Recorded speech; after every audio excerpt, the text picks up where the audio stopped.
Mesdames et messieurs, chers compatriotes, je m'adresse à vous aujourd'hui en tant que cofondatrice du collectif Initiative Citoyenne, un collectif bénévole et indépendant composé de médecins et de non-médecins qui s'est créé à l'époque de la pseudo-pandémie de H1N1 en 2009. À l'époque, nous avions investigué sur le rapport bénéfice-risque de la vaccination et sur tout le contexte de crise qui était celui d'alors. Malheureusement, à cette époque, l'OMS avait déjà modifié sa définition des critères de pandémie en disjoignant le critère de gravité et de mortalité avec celui de contagion et d'extension. Aujourd'hui, nous sommes hélas dans les conséquences de cette définition modifiée. Dans le contexte grave que nous connaissons à l'heure actuelle, avec des restrictions absurdes et disproportionnées de nos libertés, au nom d'une urgence sanitaire qui n'existe plus, nous avons voulu donner la parole à 24 professionnels de santé belges, qui sont des professionnels d'expérience, de terrain, de valeur, afin de leur demander leur avis sur tout ceci, à la fois sur la maladie, sur la restriction des libertés, et leur avis sur les meilleures options pour redresser la situation et avancer enfin dans la bonne direction. Ces professionnels sont des médecins spécialistes, des médecins généralistes, des kinés, des infirmiers, des pharmaciens, des dentistes, des naturopathes. Nous vous invitons à profiter de cet éclairage que vous n'entendrez pas dans les médias mainstream pour avoir un nouveau pouvoir d'action, reprendre votre santé en main, défendre au mieux vos libertés et donc diffuser, s'il vous plaît, massivement ces vidéos autour de vous pour permettre aux gens de se faire une opinion davantage éclairée sur ce qui se passe et ce qui nous attend dans les mois à venir. Si vous êtes professionnel de santé, rejoignez-nous, contactez-nous, rejoignez le groupe et ensemble travaillons à améliorer la situation et à aller enfin dans la direction que nous méritons. Monsieur, chers amis, bonsoir. Je me présente. Benoît Kéroni, médecin depuis plus de 40 ans. Je réalise cette vidéo afin d'éclairer la tragédie qui frappe notre pays. Je m'acquitte en fait d'une tâche douloureuse qui fait saigner mon cœur. Vous n'êtes pas sans savoir que, sous le couvert d'une urgence sanitaire, laquelle est d'abord le fait d'un emballement médiatique débridé, des pouvoirs dits spéciaux, mais qui perdurent, plongent notre pays dans une ignominie sans précédent depuis la Deuxième Guerre mondiale. Confinement et masques sont ainsi devenus les symboles d'une démocratie bafouée par des politiciens irresponsables, mal conseillés par des individus en conflit d'intérêts permanent. N'importe quel médecin sensé, bien au fait des épidémies, vous dira que le grand air et l'aération correcte des voies respiratoires supérieures sont les bases de toute hygiène collective qui se respecte. Toutes les études scientifiques vont dans ce sens. Ce qui se passe dans notre pays ne relève plus de la médecine, ni de la science, mais du droit aux libertés élémentaires, individuelles et collectives, inscrites dans la Charte des droits humains, dans la Constitution et dans notre Code civil. Sous couvert d'une pandémie qui reste à prouver, notre Belgique est sous le joug permanent d'un pronunciamento sanitaire qui ne dit pas son nom. M'adressant aux femmes et aux hommes politiques de ce pays et tout particulièrement aux bourgmestres, je leur demande de se ressaisir et de cesser d'humilier leurs concitoyens et électeurs par des mesures liberticides et dégradantes. M'adressant au corps constitué et tout particulièrement à nos procureurs généraux, à nos magistrats des parquets, à nos gouverneurs de nos provinces, à nos chefs de corps de nos zones de police, je leur demande de veiller à la séparation des pouvoirs et de privilégier en leur âme et conscience les droits humains, le respect de notre Constitution et l'application stricte de nos lois. Je pense tout particulièrement à l'article 563 bis du Code pénal qui interdit le port du masque dans l'espace public. Je leur demande aussi Je leur demande aussi, ainsi, de ne pas devenir, à leur corps défendant, le bras armé d'un présidium élargi qui n'a aucune assise légitime et démocratique. M'adressant aux journalistes qui instillent la peur depuis des mois, je leur demande de dire enfin la vérité. M'adressant à mes confrères, je leur rappelle en toutes circonstances leur serment d'Hippocrate. D'abord ne pas nuire. Enfin, j'ai une pensée émue pour les grands patriotes de ce pays que j'ai eu l'honneur de soigner. Je crois, moi aussi, aux forces de l'esprit et leur demande de veiller à ce que ce beau royaume pour lequel ils ont tant lutté redevienne un havre de paix, de tolérance, de liberté de circulation et d'expression, sans entrave ni muselière. Madame, Monsieur, chers amis, merci de m'avoir visionné.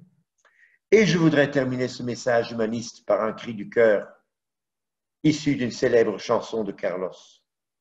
Embrassez-vous! Vive la Belgique libre! Aujourd'hui, je décide de prendre la parole, tout simplement parce que je n'en peux plus de contempler tout ce qui se passe autour de nous et de faire comme si tout était normal. Et je n'en peux plus de voir que l'ensemble de la population accepte et ne dit rien, ne va pas contre toutes ces mesures liberticides. Je n'en peux plus de voir qu'à l'hôpital dans lequel je travaille, mes collègues, infirmières, médecins et toute autre profession respectent les mesures en oubliant tout ce qu'on leur a appris depuis leurs études, les normes d'hygiène, la façon d'utiliser les masques, la façon de se laver les mains, la façon de soigner. Je n'en peux plus de contempler cela et de faire comme si c'était normal. Ça ne l'est pas. Les dérives sont graves, autant dans la vie privée que dans la vie professionnelle. Je n'en peux plus de soigner des enfants avec ma muselière. Je n'en peux plus de ne pas pouvoir partager mon sourire, mes émotions. Je n'en peux plus de ça. Je veux retrouver ma liberté d'expression, ma liberté de partage. Je veux retrouver un cercle social. Je veux pouvoir vivre tout simplement. Je veux que mon fils connaisse la liberté. Je refuse que la vaccination soit obligatoire, que ce soit pour les enfants, pour le personnel soignant ou pour tout autre individu de cette société. C'est grave ce qu'il se passe. Je n'en peux plus de contempler ça sans rien faire. Il est temps de bouger, il est temps de se réveiller, il est temps de parler. Et là, aujourd'hui, je parle. À partir d'aujourd'hui, je ne respecterai plus les mesures qui sont obligatoires à l'hôpital. Je ne mettrai plus mon masque sur le parking, je ne mettrai plus mon masque dans les vestiaires à côté de mes collègues, je ne garderai plus ce masque pendant 8 heures de travail. Je l'utiliserai à bon escient, avec mon bon sens d'infirmière, comme on me l'a appris lors de mes études. Je retrouve mon bon sens et j'agis correctement. Le patient a le droit à des soins de qualité. Le patient a le droit à l'information et non à la désinformation. La société a le droit à l'information. Je dis stop à la désinformation. Je dis stop à la manipulation des chiffres. Je veux de la transparence. Je veux que l'on explique aux gens qui ne connaissent pas les statistiques. Je veux qu'on leur dise la vérité. Bonjour. Je m'appelle Pascal Sacré. Je suis médecin depuis 25 ans et diplômé en anesthésie et réanimation depuis 17 ans. Je travaille actuellement en soins intensifs dans la région de Charleroi. J'ai voulu m'adresser à vous et m'exprimer à propos du Covid-19 aujourd'hui, d'abord en tant que médecin. Car ce qui se passe aujourd'hui, ce que je vois autour de moi, m'effraie. Oh, pas le virus, plus le virus. Mais plutôt toute cette propagande gouvernementale que l'on peut entendre au travers des médias, encore aujourd'hui. autour de ce virus. On voit encore aujourd'hui qu'on veut faire peur aux gens, qu'on veut faire peur aux gens alors que l'épidémie s'éteint. On peut voir ici sur pourtant les sites officiels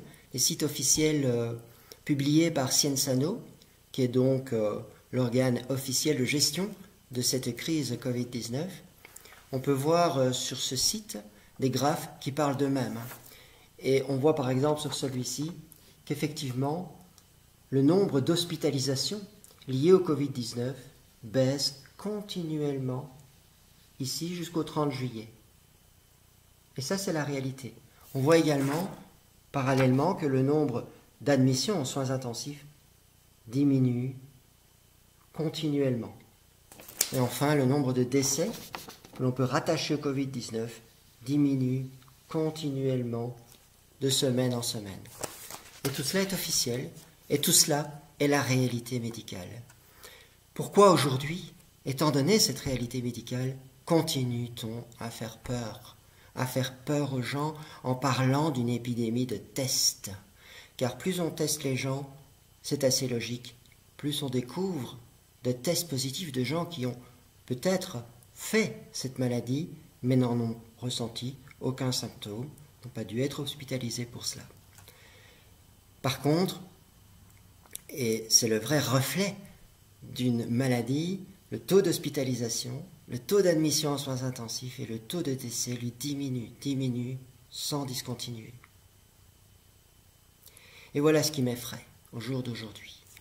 Alors qu'on continue à faire peur aux gens, et que sur cette peur, utilisant cette peur, sous prétexte de cette peur, on fait passer des mesures dont on peut douter en plus de l'efficacité, mais qui surtout ne sont plus d'actualité, comme par exemple le port continu du masque, même en faisant son vélo dans certaines communes, ou en promenant son chien, ou seul dans la rue. Tout cela n'a plus aucun sens. Et surtout toute cette propagande de nouveaux cas qui sont en fait des testés positifs, mais sans reflet aucun dans le nombre d'hospitalisations, sans aucun signe de gravité. Bonjour, je suis le docteur Provenzano, médecin généraliste à Loverval, dans la région de Charleroi. Je voulais faire une petite vidéo pour partager mon désaccord vis-à-vis de toutes les mesures soi-disant sanitaires pour un virus qui n'est pas plus dangereux qu'une grippe, mais dont nous ont fait tout un plat. D'abord, pendant la crise, on ne nous imposait pas le masque, qui là peut-être nous aurait pu nous aider pour la transmission du virus, mais non, rien, aucun masque, rien du tout. Et puis maintenant que, comme n'importe quelle virose, cette épidémie, avec le temps, perd de sa virulence. Et là, on essaye de nous affaiblir en nous forçant obligatoirement à porter des masques dans des endroits clos, maintenant même dans des endroits ouverts, où on se balade en pleine nature et on doit porter des masques. C'est de l'ineptie. Je crois qu'en 25 ans de médecine, j'ai jamais vu une telle mascarade. Et alors quoi, il faut oublier tous nos cours d'immunité en immunologie, de savoir que nous nous battons tous les jours contre des millions et des millions de virus, que nous avons des super anticorps, une bonne immunité, et que nous gagnons chaque jour tous les combats. De temps en temps, si on est affaibli, oui, un peu plus faible, on peut développer une petite pathologie virale, un état grippal, mais ici, nous empêcher de respirer correctement, nous mettre cette muselière toute la journée. Je plains les gens dans l'Oreca qui commencent leur journée à 9h, 10h avec un masque et qui doivent tenir ça jusqu'à la fermeture de leur restaurant, en diminuant la capacité de respirer correctement, avec en plus la chaleur, la canicule qui n'arrange rien, notamment pour les personnes en difficulté respiratoire, les bronchites chroniques, asthmatiformes, donc les BPCO, les vieilles personnes qui ont déjà pas mal de difficultés à trouver leur respiration. Si en plus toute la journée on doit leur mettre un bout de tissu devant leur nez, devant leur bouche, qui en plus doit pulluler de microbes vu ce milieu humide, non aseptisé, puisque nous en salle d'op, un masque ça se porte 2 heures, 3 heures, le temps de l'opération, on ne le touche pas. On se lave les mains, on met nos gants stériles, on nous met le masque. Quand c'est fini, on le jette à la poubelle. Ici, quand je vois les milliers de gens qui mettent leur masque dans leur poche, sur le tableau de bord de leur voiture, dans leur veste, qui n'arrêtent pas de le toucher, de le tripoter, une fois au-dessus du nez, une fois en dessous du nez, une fois au-dessus de la tête. Pour aussi une question financière, vont garder le masque comme ça pendant des semaines jusqu'au moment où il sera troué. Là, par contre, on peut dire qu'ils sont à quelques millimètres d'une pullulation microbienne et virale, et même mycotique, car il y a des champignons, des aspergillus et d'autres microbes qui peuvent leur libérer des spores et autres. Donc je dis, on est loin de l'image du masque qui protège contre un virus, qui est aseptique et qui joue son rôle médical de protection. Donc là, on se pose quand même des questions. J'ai l'impression qu'on nous prend vraiment pour des cons. Et le pire, c'est que même les médecins se laissent avoir dans ce système. Or que si on a un bon médecin, si on a appris la médecine, la science, on sait très bien à quoi peut nous servir un masque. Et même quand je vois ça, je me dis, mais où va la médecine? Mes propres enfants, j'ai même pas envie qu'ils fassent la médecine, parce que c'est plus ça la médecine, c'est de la prescription pour Big Pharma. C'est de suivre les guidelines inscrits pas par des scientifiques, mais de nouveau par des lobbyistes. Et si c'est ça le monde, moi, je préfère partir, même sans coronavirus. Parce que la vie ne vaut pas la peine d'être vécue dans de telles conditions. Voilà, c'était le coup de gueule du docteur Provenzano. J'espère que beaucoup de gens vont se réveiller de cette situation. Je pense être dans un rêve éveillé. Si un jour on m'avait raconté cette histoire, j'aurais dit bah, c'est une bonne histoire belge. Ben non, c'est la réalité. Et le problème, c'est que c'est dans le monde entier, par cette petite capacité qu'ont ce pouvoir qu'ont ces gens qui sont au-dessus de nous, qui pensent que le peuple n'est pas fort. Et quand le peuple va se retourner, ça va faire très mal. Dans ma formation, nous apprenons également l'importance de respecter les besoins fondamentaux de l'individu. Donc, nous travaillons sur le concept de Virginia Anderson, qui parle de 14 besoins fondamentaux qui permettent à la personne d'être en bonne santé. Ces 14 besoins fondamentaux font partie des programmes des écoles d'infirmières depuis déjà très longtemps. Ces besoins englobent une approche à la fois biologique, physiologique, psychologique et sociale, et même spirituelle. Et ces besoins sont importants pour maintenir la personne en bonne santé. Ces besoins sont actuellement non respectés par les mesures prises par le gouvernement. Le besoin de respirer n'est pas respecté puisqu'on nous impose le port du masque, et donc nous respirons de l'air vicié. Le besoin de sécurité n'est pas respecté puisque l'on vit dans un climat anxiogène permanent depuis 5 mois.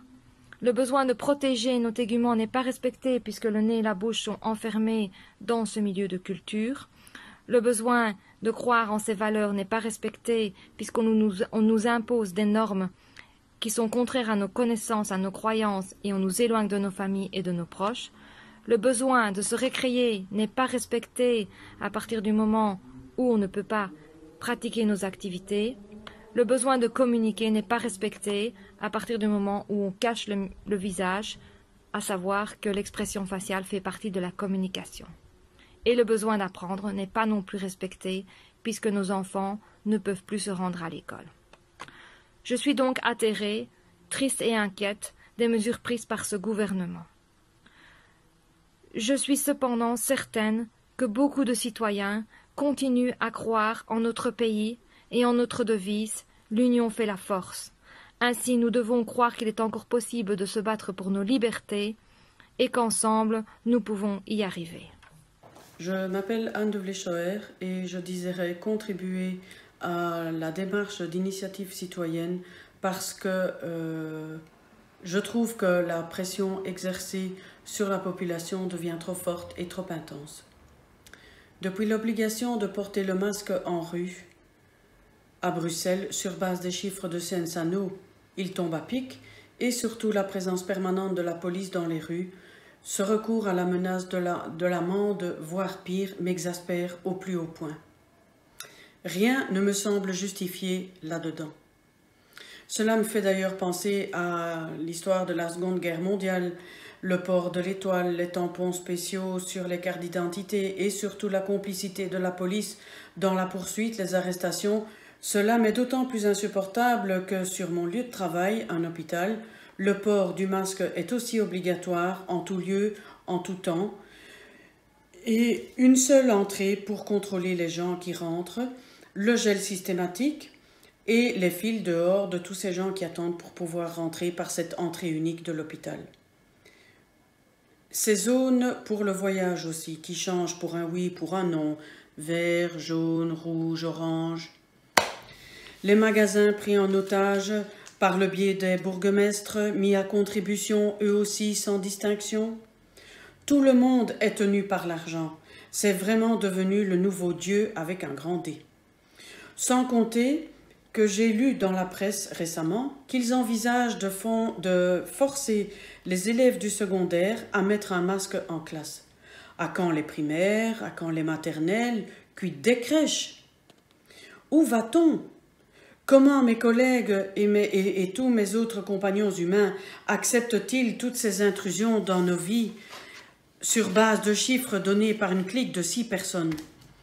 Que les experts scientifiques qui les conseillent publient leurs données. Quand le peuple en a marre, c'est la Bastille. Pour moi, il y a quelque chose de positif, un message positif, car on voit autour de soi de plus en plus de gens réagir, de tous métiers confondus, pas seulement de métiers soignants, médecins, pharmaciens, dentistes, infirmiers, mais également de tous métiers, de toute origine et de tous âges. On voit des personnes se lever, on voit des personnes parler, s'exprimer et dire cela. Et ça fait chaud au cœur. Et je dirais, en droite ligne de ça, qu'il y a vraiment de quoi garder espoir et se réjouir à condition de s'unir, car l'union fait la force, surtout face à cette peur, surtout face à cette propagande omniprésente. On disait dans le passé que science sans conscience n'est que ruine de l'âme.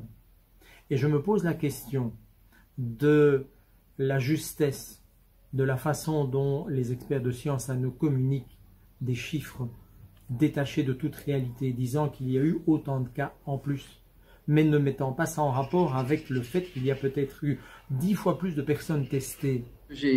Avec cette histoire de confinement où on dit oui, si on ne fait rien, au 31 juillet, ce sont des mathématiciens flamands qui ont dit on va de nouveau avoir une seconde vague, un pic épidémique. D'accord? Alors, si le nombre de cas augmente, est-ce que le nombre de cas augmente parce que l'épidémie revient ou bien parce qu'on fait plus de tests? La seule manière de le savoir, c'est faire un pourcentage de tests positifs au cours du temps. Si tu fais le rapport entre le nombre de cas testés positifs sur le nombre total de tests sur la journée, le rapport reste toujours aux alentours de 0,3 à 5%.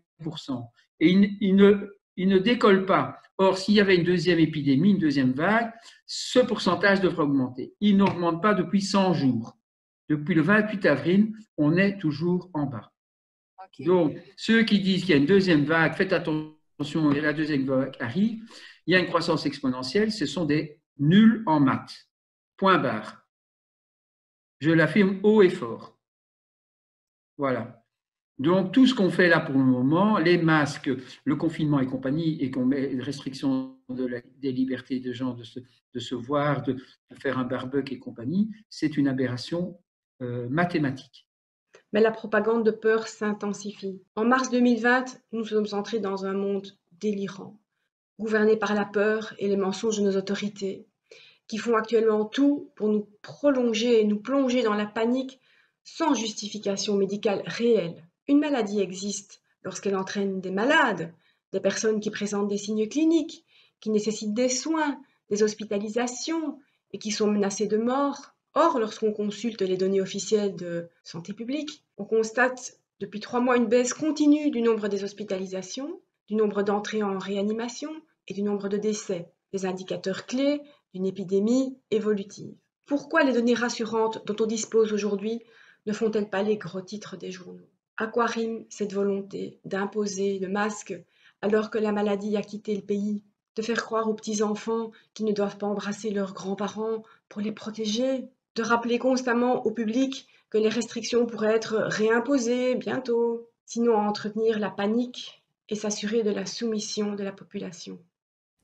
Bonjour, je m'appelle Pierre Brier, je suis médecin et chirurgien ORL en médecine libérale et en hôpital universitaire, où je gère des projets de recherche, et en particulier dans le but de créer de nouvelles techniques de soins et de nouvelles techniques chirurgicales dans le cadre de maladies un peu spécifiques comme la mucoviscidose ou les malformations respiratoires nasales du nouveau-né.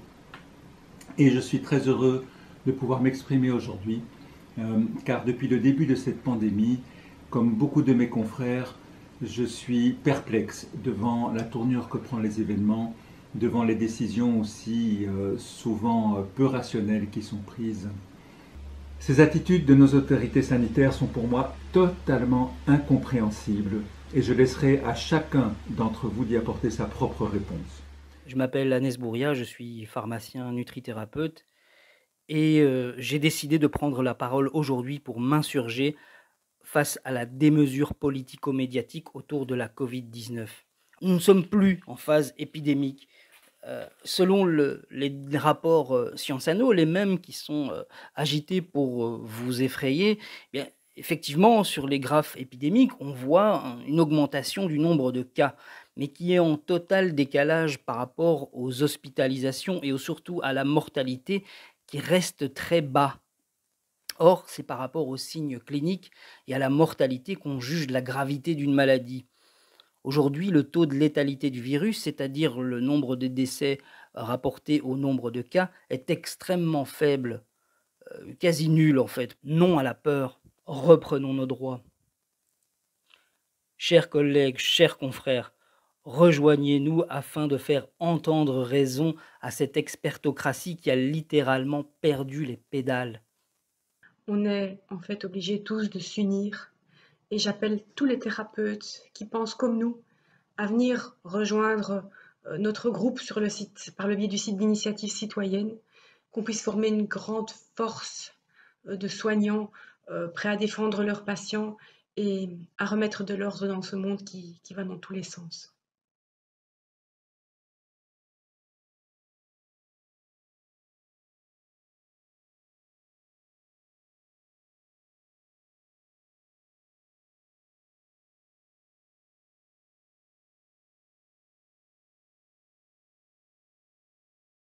Aujourd'hui, je suis très inquiète des décisions prises par notre gouvernement. J'ai l'impression qu'on nous infantilise, qu'on nous oblige à vivre dans la peur, qu'on nous prive de liberté. Pour moi, une des choses les plus importantes serait de plutôt nous apprendre à prendre soin de notre santé, à ne pas tomber malade. Et comment ne pas tomber malade? En prenant soin de notre système immunitaire. Alors comment prendre soin de notre système immunitaire? Simplement en sortant de chez nous, en s'aérant, en respirant l'air frais, sans masque. Un autre moyen de prendre soin de notre système immunitaire est de se nourrir correctement, c'est-à-dire ne pas manger de produits industriels. On trouve quasi que ça dans les supermarchés, en mangeant des fruits et des légumes non arrosés par des pesticides, c'est-à-dire il faut consommer bio, en prenant soin de notre corps, c'est-à-dire en faisant du sport, et surtout en vivant dans la joie, en évitant la peur. Et aujourd'hui, autour de nous, il n'y a plus que ça. Bonjour. Je me présente en tant que médecin et père de 6 enfants. Je suis sidéré par la crise du coronavirus. Pour moi, le coronavirus est un virus qui amène de nombreux symptômes grippaux plus ou moins forts suivant les personnes. Certaines personnes, malheureusement, devront se rendre à l'hôpital, seront peut-être placées en réanimation suite à des problèmes respiratoires, dont la cause semble non pas pulmonaire, mais bien sanguine, en rapport avec des thromboses pulmonaires qui empêchent l'oxygénation des tissus. Et malheureusement, nous allons déplorer quelques personnes qui vont décéder principalement des patients atteints de nombreuses pathologies ainsi que des personnes très âgées. Confiner pour moi n'était pas la solution. Une grippe entraîne une immunité collective. Laisser circuler le coronavirus aurait entraîné une immunité collective. Je partage tout à fait le point de vue de certains scientifiques qui disent qu'il faut dépister, puis traiter, en isolant les personnes infectées, contaminées, et en protégeant les personnes les plus fragiles. On nous dit qu'il n'y a pas de traitement, c'est tout à fait faux. Le professeur Raoult, avec l'hydroxychloroquine et l'azithromycine, a eu de très bons résultats. D'autres médecins ont utilisé une association de macrolide et de céphalosporine. L'Artemisia annua est une plante qui semble donner également de très bons résultats. On a entraîné et entretenu un climat de peur collective. On nous susurre tout le temps des chiffres alarmants qui nous font paniquer en nous disant « vous devez absolument rester chez vous, vous isoler, porter les masques ». On est occupé à créer ce qu'on appelle une psychose collective. Et les médias sont malheureusement très forts pour cela, puisque à la télévision, nous n'entendons plus que ces propos alarmistes. Le gouvernement propose simplement des mesures anti-corona. Porter un masque, certains chercheurs nous démontrent que non seulement ce masque est inutile, mais même dangereux, car il empêche une bonne respiration, il permet l'accumulation de virus bactéries autour de la bouche, ce qui diminue notre immunité. On nous dit distance sociale. C'est contre la nature humaine. Nous savons bien que les contacts familiaux, amicaux, sociaux sont très importants, à la fois pour notre bien-être et pour une bonne immunité. On est occupé à nous isoler, on est occupé à nous confiner, à nous mettre dans nos prisons particulières, à saper toutes nos libertés.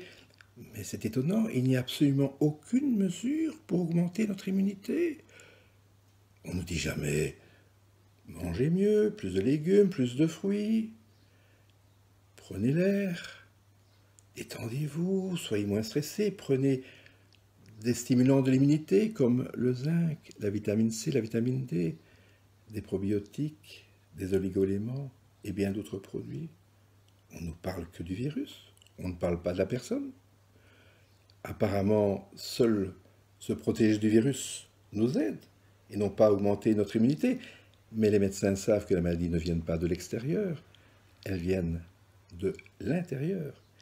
C'est parce que nous sommes fragilisés par une mauvaise alimentation, par une mauvaise hygiène de vie, par une pollution électromagnétique que la 5G ne va certainement pas améliorer, par tous ces conflits intérieurs, par tous nos tourments, que la maladie va apparaître, que le virus va avoir prise sur nous.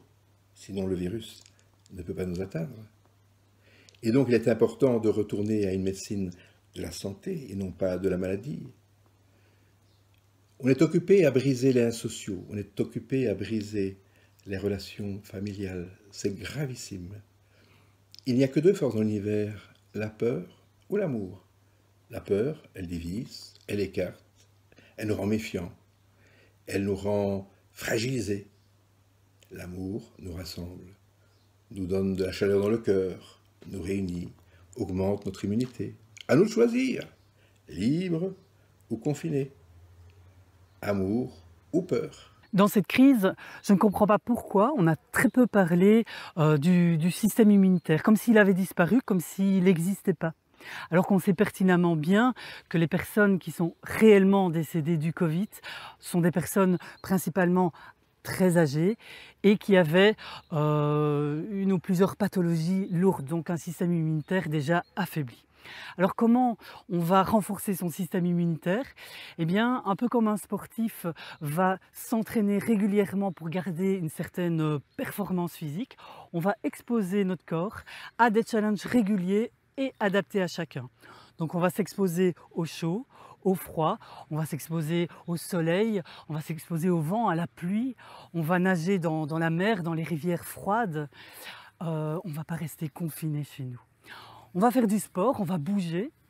On va renforcer notre système immunitaire aussi par des techniques de respiration. Donc on ne va pas garder un masque toute la journée, ce qui va provoquer une hypoxie à moyen terme ou à long terme. On va avoir une alimentation saine, donc pas une alimentation non périssable comme les pâtes, le riz sur lesquels les gens se sont rués dans la panique, mais on va avoir une alimentation gorgée de micronutriments, de vitamines, de minéraux. On va aussi renforcer le système immunitaire par le contact empathique. Donc nous sommes des êtres de contact, nous avons besoin de ce contact pour fabriquer certaines de nos hormones, mais nous avons aussi besoin de ce contact pour transmettre les bactéries, les virus et augmenter notre capacité adaptative, notre système immunitaire. Nous sommes des êtres composés de 10 fois plus de bactéries que de cellules. Nous allons arrêter vraiment de regarder toutes les informations unilatérales, mensongères et anxiogènes parce qu'on sait très bien l'impact catastrophique du stress sur le système immunitaire. Puisque tout ce que dit la TV est inutile, que faire? Une seule chose, augmenter son immunité. Pour cela, il va falloir faire plusieurs choses. D'abord, prendre de fortes doses de vitamine D. Demandez le dosage à votre médecin. Et selon certains naturopathes, on devrait aller jusqu'à 5000 unités de vitamine D par jour. Sachez que le stress engendré par les mauvaises nouvelles de la TV engendre une chute de l'immunité. On a énormément parlé de tellement de choses en ce qui concerne le Covid, mais j'ai rarement, en tout cas dans les médias généralistes, vu des articles qui parlent un petit peu de comment prendre soin de sa santé en matière de prévention et réexpliquer ce qu'est l'immunité et réexpliquer ce dont elle a besoin. Surtout qu'en plus de ça, on a été en confinement dans un état de stress intense et je n'apprends rien à personne quand je dis que le stress diminue nos défenses immunitaires. Donc, le conseil que je donne de toute façon, c'est de prendre soin de soi, de manger suffisamment bien, d'éventuellement se complémenter en vitamine C, en zinc, de vérifier si on n'a pas des carences, etc. De faire du sport, un petit peu d'activité physique, bien que maintenant, il faudrait éventuellement porter un masque pour faire de l'activité physique, donc je ne sais pas si c'est vraiment le conseil à donner actuellement. Mais de manière générale, je pense que les gens doivent se rendre compte qu'ils peuvent se réapproprier aussi un petit peu et se rendre compte qu'ils ne sont pas juste une machine qui, au moment où elle a une défaillance, elle a une défaillance. En fait, non. Le corps humain est beaucoup plus complexe que ça. On a un système immunitaire qui est là pour nous protéger et si on lui en donne les armes, il travaille un petit peu. Donc, ce n'est pas forcément une fatalité que une fois en contact avec un virus ou une bactérie, on va nécessairement l'attraper et même si on l'attrape, on va nécessairement en développer une forme grave. Je commencerai avec 2 faits scientifiques, 2 études en rapport avec ma spécialité. La première qui établit un lien entre les faibles taux de vitamine D et le risque accru de développer une forme grave de Covid. La seconde étude indique que le zinc en supplémentation aurait un effet protecteur, voire thérapeutique en combinaison contre la Covid. Alors, est-ce que les experts catastrophistes vous parlent de tout ça? Non. Leur doctrine ressemble à l'hygiénisme maladroit du 19e siècle, alors qu'on sait aujourd'hui que le terrain immunitaire des individus et des populations est un facteur capital dans la dynamique des infections et des épidémies. J'en veux pour preuve que dans l'histoire de l'humanité, la plupart des épidémies mortelles étaient précédées de guerres et de famines. L'immunité ne dépend pas de l'extérieur, mais dépend de nous. Donc c'est un terrain. Donc on retourne à l'histoire, il y a eu Deschamps et Pasteur. Et Pasteur a gagné à une voix près. Donc le pouvoir, etc., de la direction de l'humanité dans la médecine a changé à une voix près au niveau des décisions. Et ça a été une bataille terrible à l'époque que l'immunité ne dépend pas de l'extérieur, mais dépend de nous. Donc, c'est un terrain. Donc, on retourne à l'histoire. Il y a eu Deschamps et Pasteur. Et Pasteur a gagné à une voix près. Donc, le pouvoir, etc., de la direction de l'humanité dans la médecine a changé à une voix près au niveau des décisions. Et ça a été une bataille terrible à l'époque. Donc, voilà, ok, donc c'est juste, mais il faut savoir, il faut remettre l'immunité à sa place. Donc, maintenant, nous voyons très bien que la grippe, donc ce Covid-là, c'est l'équivalent d'une grippe, même pas d'une grippe espagnole, puisqu'on a les moyens de la soigner. La grippe espagnole, quand elle est arrivée en 19, il n'y avait pas moyen de la soigner. Les connaissances n'étaient pas là. Les connaissances sont là, les médecins sont là, tout le monde est là, les naturopathes sont là pour apprendre comment gérer un corps physique.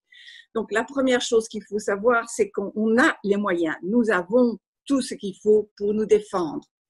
Nous avons un corps très bien agencé et nous avons les gens autour de nous. À Bruxelles, c'est bourré de thérapeutes compétents, de médecins compétents, des orthomoléculaires, enfin toutes sortes de gens. Vous avez une équipe médicale extraordinaire, compétente.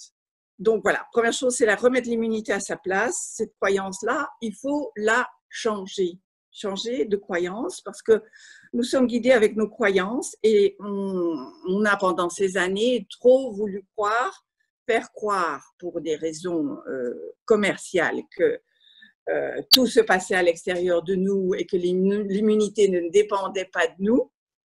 Donc voilà, il faut remettre l'immunité à sa place. On n'a jamais eu de discours sur stimuler son système immunitaire. Comment je fais pour aller bien?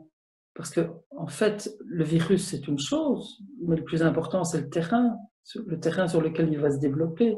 Donc, si le terrain est sain, il n'y a aucune raison d'avoir peur d'un virus. Et pourquoi ne pas donner aux gens des messages de prévention pour améliorer son terrain? Et tout simplement, avec parfois des vitamines, on n'en a jamais parlé. Apparemment, le zinc est un élément essentiel dans le cadre de cette épidémie. On n'en a jamais parlé.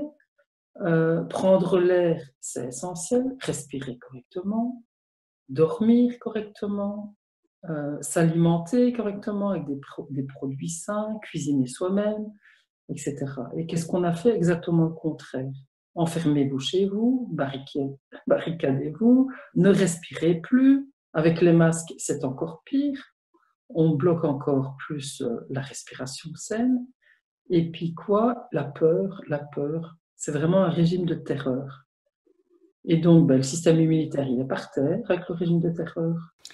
En tant que professionnels de la santé, nous avons également un rôle de prévention à jouer. C'est pourquoi j'aimerais attirer votre attention sur le fait que votre organisme est muni d'une arme redoutable, votre système immunitaire. De nombreuses études ont mis en évidence un lien étroit entre la sévérité du Covid et la carence en vitamine D et zinc notamment. Plus les carences sont élevées, plus la sévérité est élevée. Ces mêmes vitamines sont la base de notre système immunitaire. Elles le rendent optimal et régulent ses réponses face à l'intensité de l'attaque virale. Néanmoins, une déficience de ce système immunitaire ne se voit pas forcément à la forme physique d'une personne. Ainsi, certains, d'allure sportive et en bonne santé, peuvent en être démunis. Ne vaudrait-il pas la peine pour chacun de s'assurer qu'il n'a aucune carence et si c'est le cas, de les suppléer ? Ne serait-il pas plus efficace de faire cela plutôt que de porter de manière intempestive ce masque qui peut même être très nocif pour la santé? Lorsque nous parlons de maladies infectieuses et d'épidémies infectieuses, je pense qu'il faut commencer par parler de l'immunité. En effet, depuis la nuit des temps, l'être humain vit entouré d'une myriade de bactéries et de virus qui vivent en symbiose avec lui. Ces micro-organismes sont parsemés sur notre peau, sur nos muqueuses, dans notre système digestif et ont des fonctions extrêmement importantes, je dirais même vitales pour notre santé et pour notre survie. Notre système immunitaire a comme fonction de mettre une barrière à leur pénétration à l'intérieur des tissus, de manière à ce qu'elles restent en surface où elles peuvent avoir leurs actions tout à fait bénéfiques pour notre corps. Les éradiquer de notre monde est donc tout à fait impossible. est illusoire. Les virus et les bactéries font et feront toujours partie de notre environnement. Alors, de quoi notre système immunitaire a-t-il besoin pour nous protéger, justement? Eh bien, il a d'abord besoin d'être en contact avec ce monde microscopique, car c'est ainsi qu'il entretient ses fonctions. La deuxième chose, c'est qu'il a besoin d'une hygiène de vie correcte, c'est-à-dire qu'il a besoin que nous puissions nous nourrir de manière saine et équilibrée. Nous ne sommes pas faits pour manger de la nourriture transformée et industrielle. Il a besoin que nous soyons protégés d'un monde trop chimique et trop toxique. Il a besoin que nous puissions prendre l'air, que nous puissions avoir des contacts avec la nature, que nous puissions bouger, être en mouvement. Il a besoin que nous ayons des contacts sociaux, car pour l'être humain, c'est quelque chose d'extrêmement important pour l'équilibre psychique et donc pour le bon fonctionnement du système immunitaire. Avec la prolongation dans le temps de toutes ces mesures sanitaires, ainsi que la communication médiatique catastrophiste, on stresse la population, un stress extrêmement délétère pour nos défenses immunitaires. Avec les mesures de distanciation, on nous empêche d'échanger des germes en majorité totalement inoffensifs pour les individus en bonne santé et qui contribuent à activer notre système immunitaire. Notre système immunitaire, comme toute fonction physiologique, une fois qu'elle n'est plus suffisamment sollicitée, elle perd en performance. Depuis que cette épidémie de coronavirus s'est propagée en Europe et en Belgique particulièrement, nous avons entendu toute une série de recommandations venant des autorités qui s'appuyaient sur des recommandations de spécialistes, virologues, épidémiologistes, dont les avis ont maintes fois changé et sont actuellement remis en question. Ce qui est regrettable, c'est que les seules mesures qui aient été proposées sont des mesures de protection, c'est-à-dire port d'un masque, distanciation sociale, des mesures d'éviction, des mesures de quarantaine ou de confinement.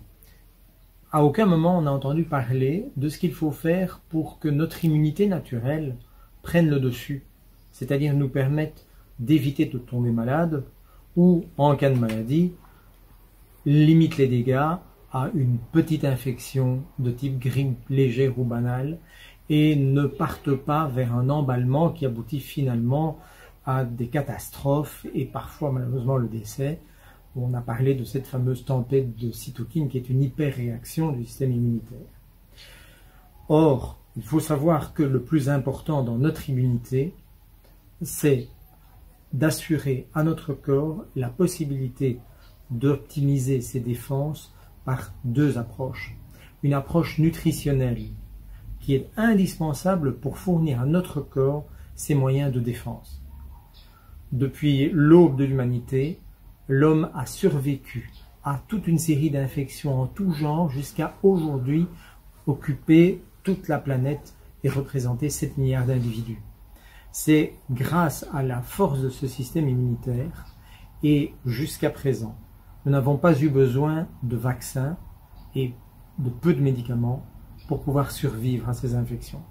Il est important de penser à une alimentation équilibrée qui comporte obligatoirement des vitamines, mais pas des vitamines de synthèse, des vitamines fraîches venant de légumes, de fruits frais, des oligo-éléments qui permettent à notre corps de fabriquer les enzymes, les molécules qui accélèrent nos réactions chimiques, qui permettent à notre métabolisme, cette immense machine chimique qui entretient toute la structure de notre corps, qui permet de réparer, qui permet de construire, qui permet de guérir et d'éliminer les toxines, de fonctionner.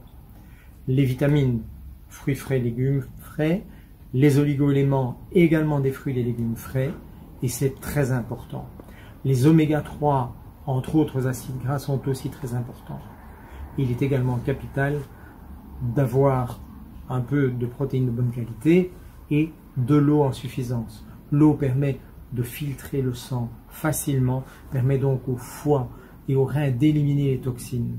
Et c'est une surcharge de toxines qui cause l'emballement du système immunitaire qui perturbe le fonctionnement de notre corps, c'est un des facteurs expliquant que certaines personnes répondent très mal ou beaucoup trop fort au coronavirus et développent non pas une petite infection, mais un Covid-19 très grave.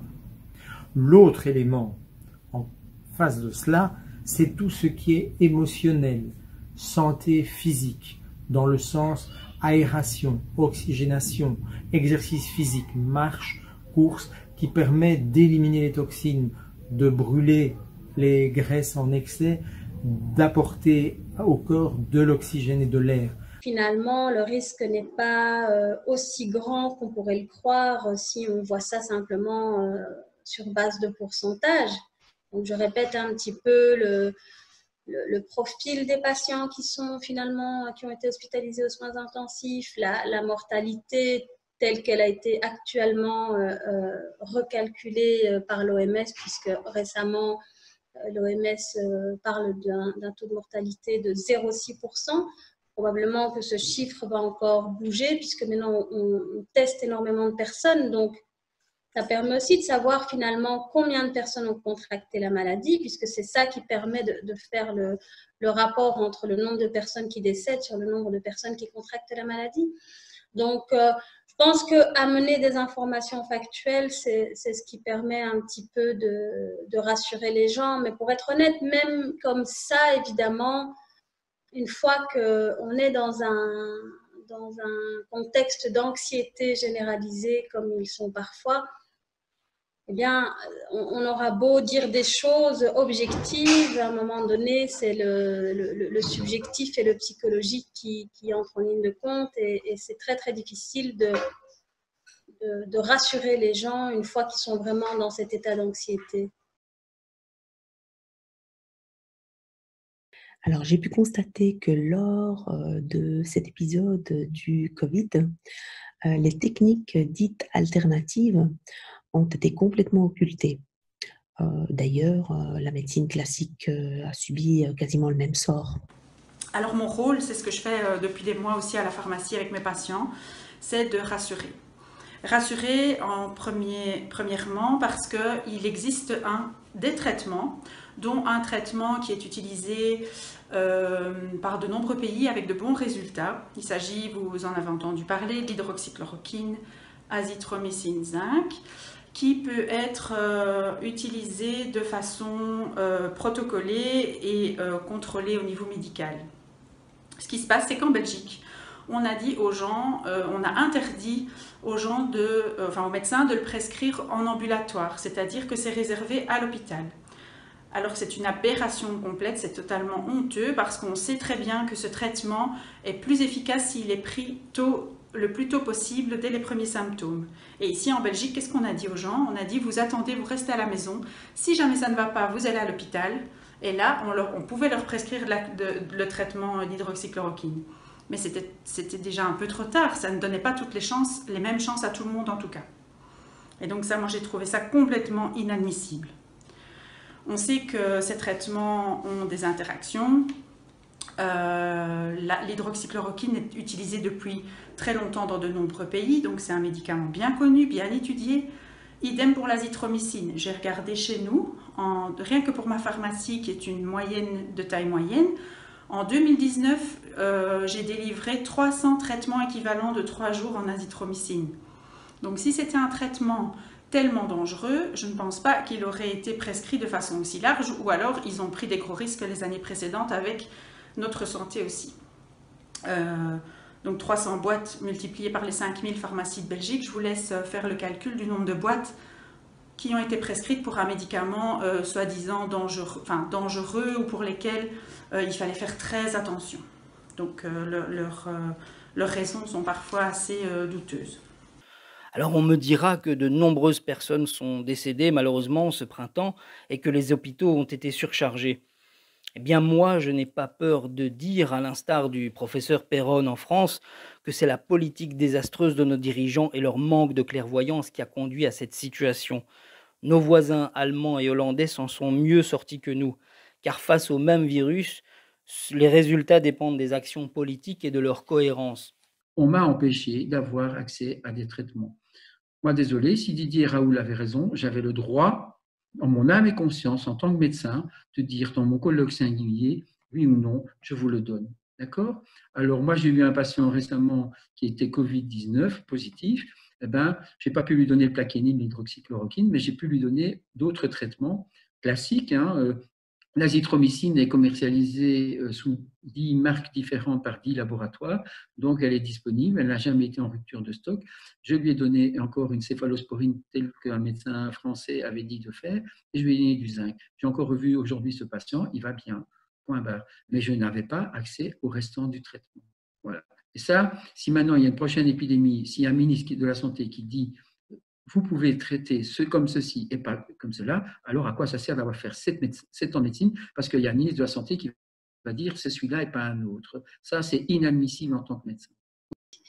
Et de nouveau, c'est cette mise hors jeu de la médecine de première ligne pour ce qui concerne effectivement la liberté thérapeutique. Donc, Facebook a le droit de décider qu'un traitement n'est pas valide et qu'on ne peut pas en parler, mais un médecin de première ligne qui a quand même quelques années d'études derrière lui, qui connaît ses patients, qui connaît ses antécédents, qui connaît ses contre-indications, qui connaît sa capacité ou pas à pouvoir prendre un traitement, c'est la base même de l'anamnèse en médecine et de la connaissance du dossier de nos patients.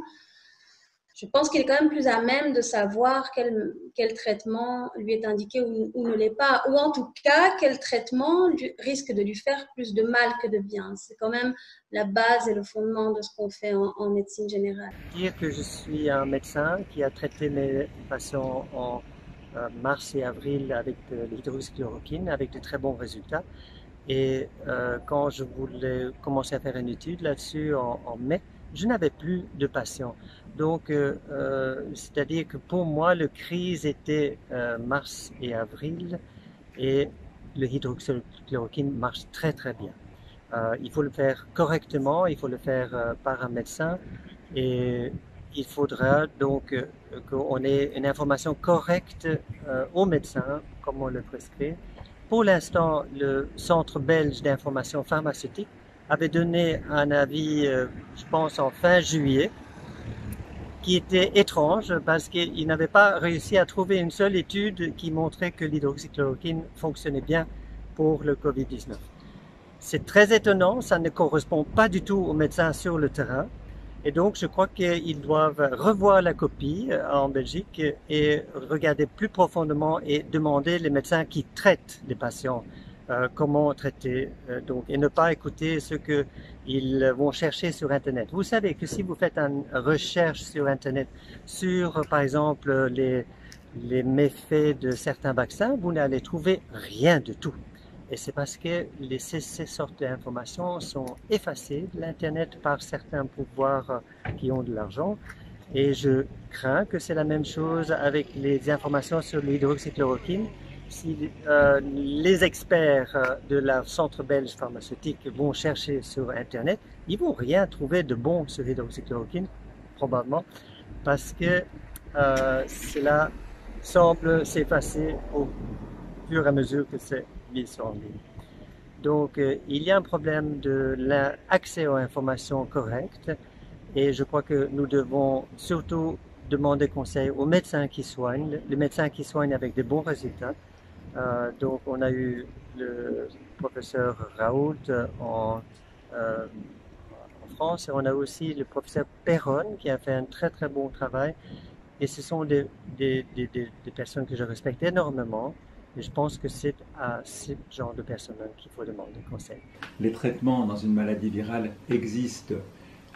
Et pour venir à un aspect un peu plus médicalement technique, nous avons le zinc qui stimule l'immunité. Nous avons l'azithromycine qui est un antiviral et un anti-inflammatoire, un anticytokine surtout, en plus d'être un antibiotique n'attaquant pas les bactéries intestinales. Donc c'est un médicament extrêmement précieux justement dans le cadre de la Covid-19.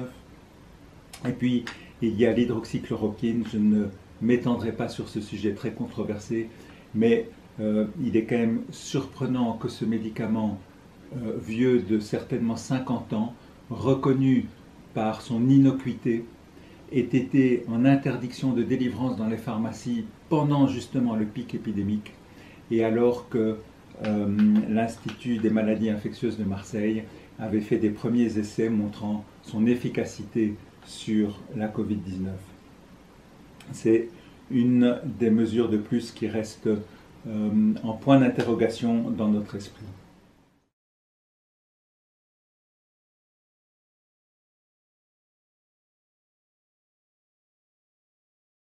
Et d'autre part, je voudrais également qu'on prête une attention particulière aux conséquences et aux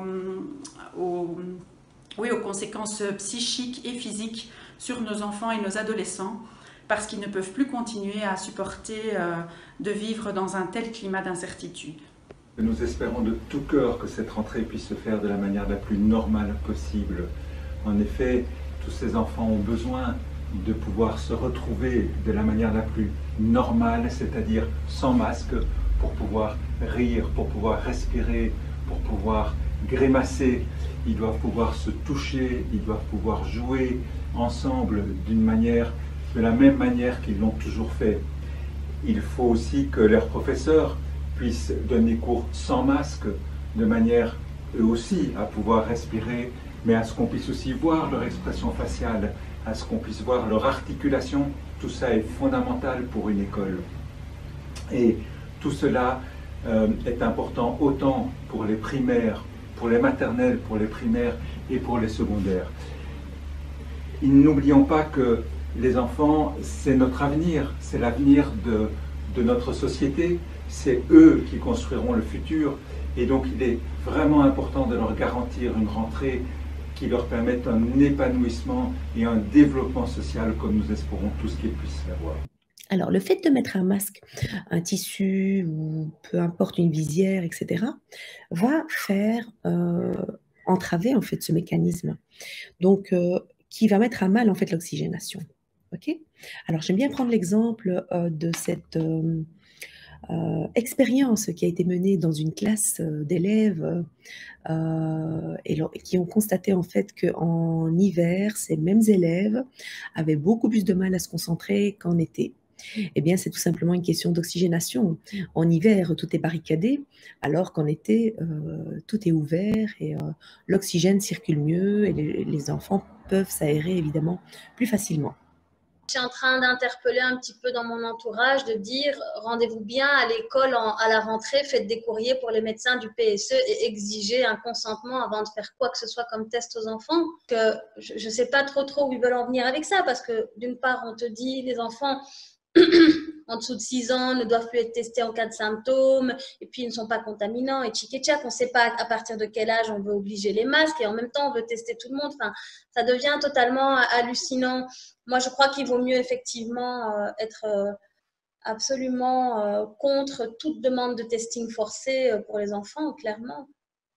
Actuellement, s'ils ne bougent pas, si la population ne bouge pas, ce sont les enfants qui vont écoper. Ils rentrent le 12 septembre ou début septembre en Belgique. Donc, il faut actuellement travailler pour éviter que les enfants ne soient affaiblis, parce que ce vaccin qui est actuellement, d'abord, il n'est pas juste, il n'est pas conforme, il n'est pas légal. Donc, ils sont en train de faire des tas de choses illégales et dans notre dos et à notre barbe, tout ça parce que c'est soi-disant l'état d'urgence. Même l'état d'urgence n'est plus légal. L'état d'urgence est fait pour être institué quand il y a urgence. Il n'y a plus d'urgence. Tous les médecins le disent. Le professeur Raoult l'a dit je ne sais combien de fois. Ça fait 2 mois que l'épidémie est circonscrite. Donc, nous sommes dans un état soi-disant en urgence et c'est faux. Ce sont les médias qui passent ce message et ils mentent. Il y a des conflits d'intérêts. Donc, comment est-ce qu'il faut agiter la pendule? Il faut attendre que les enfants soient pris, qu'ils soient pris en otage pour que les gens réagissent? Non, ce sont les parents qui doivent réagir maintenant. Le code vert, effectivement, c'est soit pas de circulation du virus ou vaccin. Mais pas de circulation du virus. Je pense que si on veut créer des tests PCR positifs, on en aura. Donc, à un moment donné, je pense que de dire qu'il y aura 0 PCR, c'est illusoire puisqu'on nous dit qu'il faut apprendre à vivre avec ce virus qui va probablement diminuer en gravité, etc. Mais donc, je trouve que conditionner effectivement ce code vert à la vaccination, rien que ça, c'est vraiment scandaleux. On ne connaît pas l'efficacité de la vaccination. Comment est-ce que la vaccination serait la seule manière d'être en code vert? Ils sont en train de dire aux enfants, votre école, ce ne sera jamais plus comme avant, en fait. Ça veut dire aussi qu'on va forcer le vaccin aux enfants, aux ados. Ils ne retourneront pas 5 jours sur 5 à l'école tant qu'ils ne seront pas vaccinés. C'est ça que ça veut dire, en fait. C'est quand même incroyable. Déjà, ça, en fait, c'est une manière de nous dire qu'on va l'obliger dans certains contextes. On apprend à toute une génération d'enfants et d'adolescents à avoir peur des relations sociales. On leur a d'abord appris qu'ils étaient une menace pour les adultes et pour leurs grands-parents, qu'ils ne pouvaient plus approcher. Et maintenant, on leur apprend à l'école à ne plus approcher ni toucher leurs copains ou leurs copines. On leur apprend à avoir peur des contacts avec les autres. Et on les oblige à mettre un masque qui les empêche de rire, de jouer et de vivre librement. On met un masque à leurs professeurs de manière à ce qu'ils ne puissent plus voir leur expression faciale, leur articulation. Quelle génération sommes-nous en train de créer ainsi? Et pour protéger qui et de quoi?